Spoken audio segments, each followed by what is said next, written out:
ak Ndiaye Touba ci ay kàddu yu ñuy yëkkati woon yàggul dara te mu woroog li nga xamante ni moom leen miin ci wax ju rafet ak wax ju yeenu maana niki noonu monsieur Sy ñu ñëw ci actualité bi nga xamante ni moom moo marqué week-end wi hôtel King Fahd Palace la xewee le chef de l'État son excellence Bassirou Diomaye Diakhar Faye daal di dévoiler le nom de son nouveau parti mu tuddee ko Kiiraay dinañ ñëw sax ci tur wi parce que le nom fait déjà polémique le nom fait débat alors mu annoncé woon ko alors ci week-end bi fësal na ko ñu bëgg dikk ak yow nag ci sa décryptage ak sa njàngat un chef d'État qui met sur pied un parti politique luñ ci war a mën a jànge ak parti politique bi mu taxawal par rapport ak défis ak enjeux yi nga xamante ni tey moom la réew mi di njànkoonteel ak moom en personne ci page gi mu tourné ndax il était de Pastef mais il ouvre une nouvelle page woote Kiiraay. man damay jàngale science politique sama étudiants yi souvent dama leen di wax ni parti politique ñi ngi koy créer bu fekkee da nga namm jongante pour dem jël le pouvoir politique wala nga participer à l'exercice du pouvoir politique de sorte que am na ay partis politiques yoo xam ne ñoom seen ambition seen vocation ce n'est pas de prendre le pouvoir mais c'est d'influer dans les décisions majeures les décisions publiques majeures am na ci nag ñoo xam ni seen ambition c'est de conquérir le pouvoir de l'exercer et de le transmettre par des voies démocratiques waaye c'est assez inédit parce que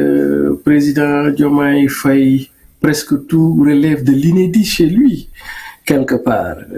damay faral di tooñ ni moom. Le terme n'est pas de trop. Voilà très bien ndax président Diomaye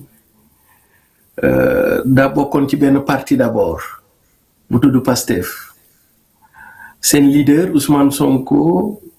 ñu invalider candidature am ñëpp yaakaaroon ni dañ koy jox parrainage ak yooyu mu nekk seen candidat ñu bàyyi ko fa dem jëli Cheikh Tidiane Dièye dem jëli Habib Sy mu ñafe ba nekk candidat mu jàll premier miracle deuxième miracle damay faral di tooj ni président Diomaye daa jóge ci dugg ci daa jóge ci prison dugg ci palais sans transition en 10 jours yëppi sotti bu mu ñëwee pouvoir aussi ñoom benn cas bu inédit dans l'attelage moom ak Ousmane Sonko donc suñu demee ba mu am inversion des rôles premier président bi dem ba jàpp ni moom day créer parti politique alors que moom mi ngi ci njob te parti politique ñi ngi ko doon soxla pour mën a yéeg ba ca njob man tax la moom mu yéeg nag ba ca njob man tax la ne day créer parti politique c'est assez inédit et puis comme enseignant que je suis le plus important ce n'est pas de dire war na ko def ou waru ko def quoi mais de l'analyser sous les grilles d'analyse disons des théories en sciences politiques moo tax ma jàpp ni je ne vois pas la pertinence d'un parti politique pour la bonne et simple raison que moom am na coalition bu tax mu accéder au sommet jaratul boo yéegee ba ci kaw montagne bi te bi ngay dem ab avion moo la fa déposé yow nga ni da ngay wàcc ba ci suuf jël oto pour yéegaat ci kaw pour man loolu coono la pour man le président am na appareil su fekkee parti politique en tant que appareil moom am na appareil c'était la coalition Diomaye à mon avis il fallait élargir consolider faire même de l'archéologie conceptuelle pour peut-être même appeler une dynamique politique disons-le comme ça mais je ne vois pas nga am lu rëy xëy suba bàyyi ko fa di jëlaat lu ndaw te kii bi maintenant loolu un parti politique waaw mais sauf que moo ko moomal boppam yilifal ko boppam waaw sauf que su fekkee président bi moom politique moo ko ñor développement politique moo jiitu ci moom développement su boobaa moom mën na am la pertinence de création politique xam nga lu tax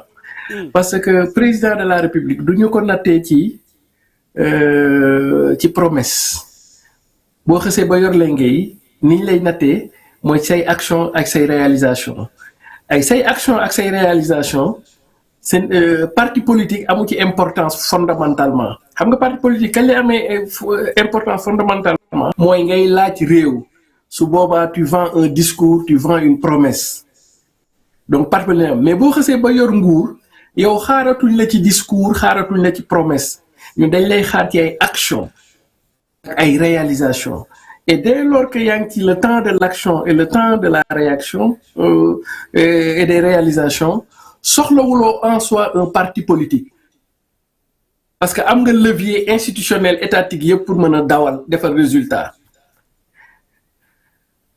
comprendre et donc si le président en arrive jusqu'à créer un parti politique ça veut dire que peut-être il est dans une logique politique ou politicienne d'un second mandat c'est parce que dafa bëgg un second mandat mais peut-être que fu muy xaw a juumee rek mooy second mandat du politique moo la koy may su fekkee da nga nekk président de la république un second mandat sa bilan sa réalisation ak say action moo la koy may boo dee opposant nag wala nga nekk candidat yor na ko ci nguur loolu sa discours sa promesse sa programme mooy tax gars yi fal la mais lii tax gars yi reconduire la ce n'est pas un appareil politique et donc foofu dafa am ay ñaari type d'analyse yu may dugg si tu me le permets pourquoi président di créer parti est-ce que kon du par exemple le président de la République Bassirou Diomaye Diakhar Faye dafa bëgg Benno Bokk Yaakaar bis comme bu Macky Sall bi mu fi amee woon mais moom amul parti coalition la yor muy coalition Diomaye boo xoolee ci ni mu doxalee moom mi ngi tàllal loxo waa Pastef ou une partie de Pastef di tàllal loxo une partie de l'APR di tàllal loxo une partie du PDS mais APR PDS ñoom parti nañu yor donc su fekkee da nga bëgg a ñëw ak ñoom ànd ak ñoom pour ngeen def benn genre coalition il faut kon nga def un ajustement organique ndax dërëm ak dërëm ñooy mën a ànd Youssou Ndour dana wax ca way wa ne guy lu muy rëy rëy mënul mat waaye salaan lu muy tuuti mënul mat soo bëggee am mat am këriñ da ngay dem ca garabu dimb ga est-ce que kon président de la République dafa bëgg a organiser parti mu am à la taille organique d'un parti politique comme ça mu mën a lëkkaloog ñiy jógee Pastef fekk si ko lëkkaloog PDS lëkkaloog APR à travers ses maires pour créer benn genre Benno Bokk Yaakaar et que donc par voie de conséquent parti xaj na ci coalition mais coalition xajul ci parti et que du kon moom day defar loolu pour mën a demee mu mën a créer benn affaire donc loolu ça peut être voilà une grille d'analyse Okay. parce que